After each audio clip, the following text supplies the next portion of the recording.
Congresso aprovou uma política nacional de defesa civil, mas a fonte de financiamento para investir em projetos de prevenção de desastres naturais ainda é um dos pontos que exigem mudanças.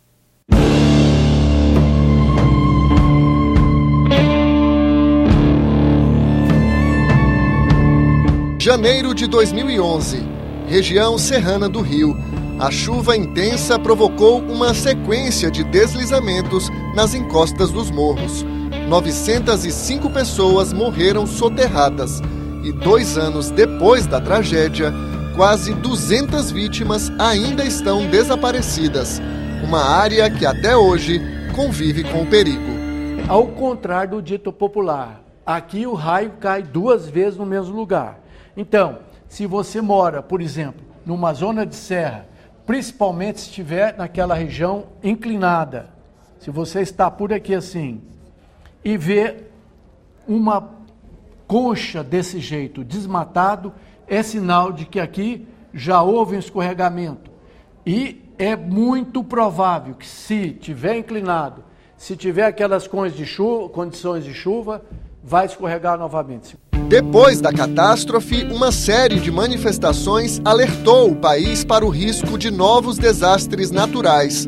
Em Brasília, parentes de vítimas fincaram 5.000 cruzes em frente ao Congresso Nacional, em memória aos mortos por enchentes e deslizamentos de terra. Tem que ter todo ano, tem que ter uma manifestação como essa, porque mobiliza, porque os representantes do Estado eleitos por nós falam assim, opa, tem gente que me lembrou disto, eu preciso fazer alguma coisa, porque do contrário, se a gente ficar alienado esperando que alguém lembre de nós, nós não seremos lembrados. Aquela velha frase das nossas avós, o sol aquece aquele que vê. Então a gente tem que ir para o sol sim, tem que colocar nossas cruzes, nossas bandeiras, as fotos dos nossos filhos nas camisetas e pedir assim, olha, por favor, lembrem de nós, nós queremos uma mudança para que outras pessoas, outras casas não sejam consumidas pela água, outros jovens não sejam assassinados e assim por diante. A pressão da sociedade funcionou.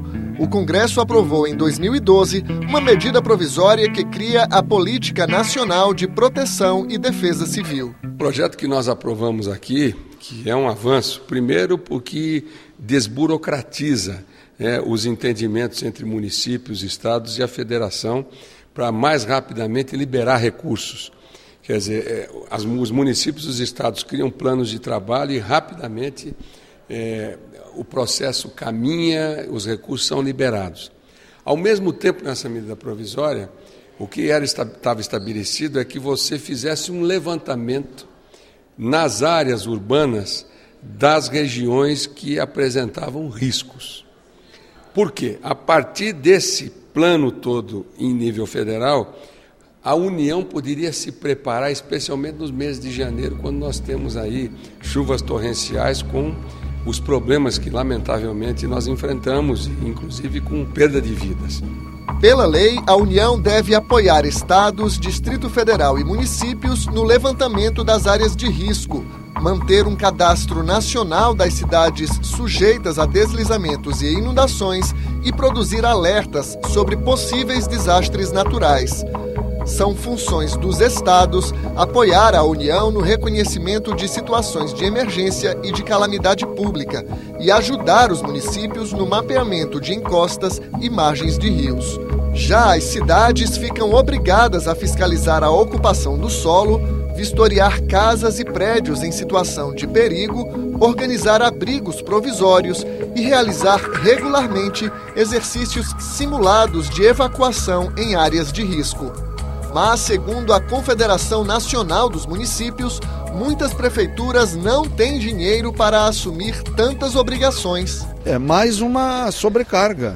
Nós sabemos que o projeto, até se você analisar como todos, são bons, os programas são bons.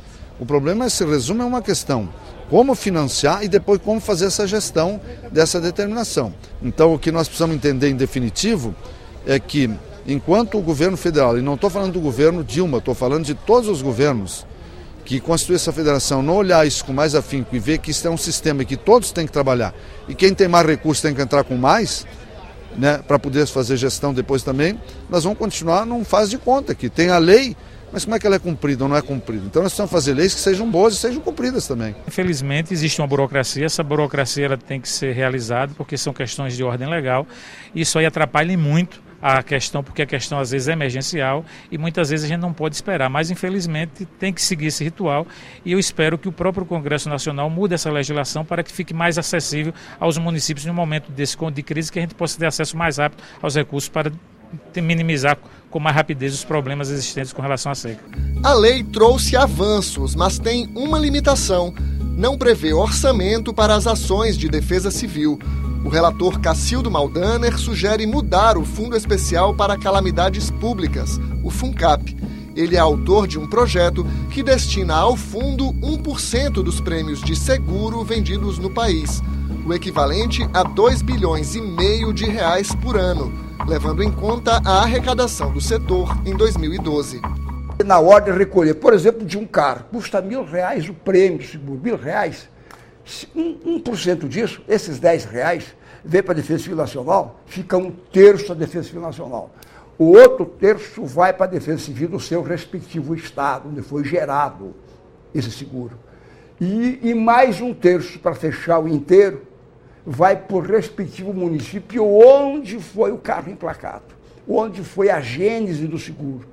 Mas vai para lá desde que naquele município tenha a Defesa Civil Municipal organizada, preparada, ela está ali. Aí sim, essa Defesa Civil no seu município, ela vai motivar, vai ser uma espécie de corretagem, sem cobrar das companhias de seguros, para fazer mais seguros, porque nós sabemos que no nosso município vai vir no mínimo 1/3 desses valores do que nós gerarmos de seguro aqui no município. E aí nós teremos de seguro, no mínimo, a metade, no mínimo 50%, nós aplicarmos em projetos de prevenção. Até 2014, o governo pretende investir 18 bilhões e 800 milhões de reais no Plano Nacional de Gestão de Riscos e Resposta a Desastres Naturais. A maior parte do dinheiro vai para obras de prevenção. São 15 bilhões e 600 milhões de reais para contenção de encostas, drenagens, barragens, adutoras e sistemas de abastecimento de água. 162 milhões vão para o mapeamento de 821 cidades com risco de deslizamentos e 17 bacias sujeitas a inundações. O governo quer aplicar 362 milhões na expansão de rede de radares, pluviômetros e sensores de deslizamento e umidade do solo. E mais 2 bilhões e 600 milhões de reais em obras de assistência, socorro e reconstrução. Não se tolera mais você estar à mercê das forças da natureza, porque tecnicamente muito pode ser feito. Então, ações de monitoramento e alerta, ações de atuação em resposta preventiva, atuações em resposta pós-desastres, atuações preventivas com eliminação de área de risco, ações de mapeamento de área de risco, mapeamentos de cartas geotécnicas para planejamento urbano, mapeamento de áreas suscetíveis aos processos também para o planejamento urbano. Os municípios precisam saber que aqueles locais não ocupados ainda são perigosos e não devem ser ocupados para planos diretores municipais. Então, todo esse leque de medidas e ações que podem ser desenvolvidas, todas elas estão sendo contempladas. Mas a ONG Contas Abertas critica os gastos do governo em defesa civil. Segundo a entidade, a União aplicou apenas 1/3 dos recursos previstos para prevenção e resposta a desastres naturais. Dos 5 bilhões e 700 milhões autorizados pelo orçamento, só 1 bilhão e 800 milhões chegaram aos municípios em 2012. O governo gasta mal os recursos previstos para prevenção e resposta aos desastres que acontecem. Historicamente, esses recursos não são bem utilizados e o governo acaba, por conta disso, gastando muito mais em resposta do que em prevenção, o que não é bom porque a gente sabe que o problema vai se repetir nos próximos anos. Investir agora para evitar prejuízos depois. A Organização das Nações Unidas fez as contas. Os desastres naturais afetaram 64% da população mundial, mataram 1.300.000 pessoas e causaram perdas econômicas de 2 trilhões de dólares em 20 anos. No Brasil, de 2008 a 2011, chuvas e enchentes provocaram um estrago de 15 bilhões de reais. O setor de habitação foi o mais afetado, danos de 7 bilhões.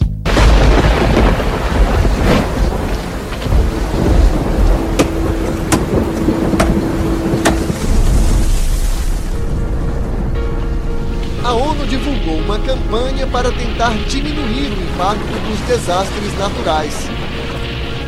Segundo as Nações Unidas, cada dólar aplicado em prevenção economiza até 7 dólares em resposta às tragédias.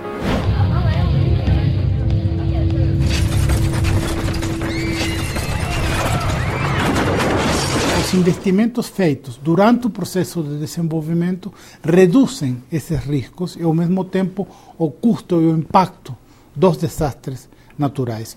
Por isso, para nós é central que a cultura da redução dos riscos, dos desastres, esteja incorporado a todo o processo de planejamento e a todo o processo de desenvolvimento.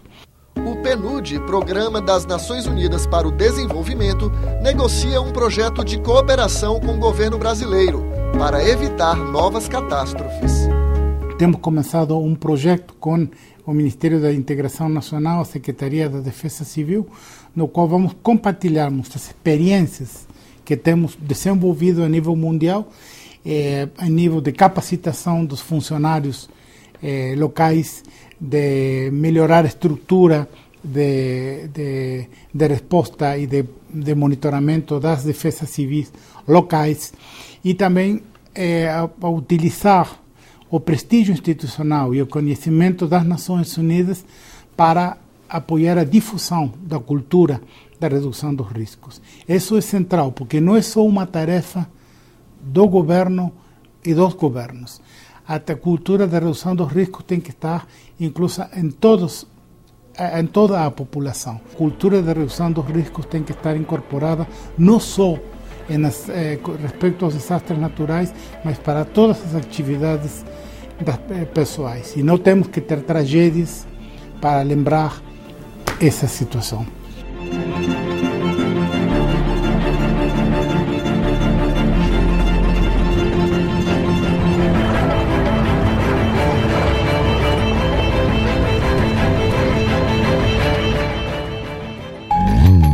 No próximo bloco, vamos conhecer algumas estratégias da Defesa Civil da maior cidade brasileira e como o Brasil usa a ciência e tecnologia para minimizar os efeitos dos desastres naturais. O Repórter Senado volta em instantes.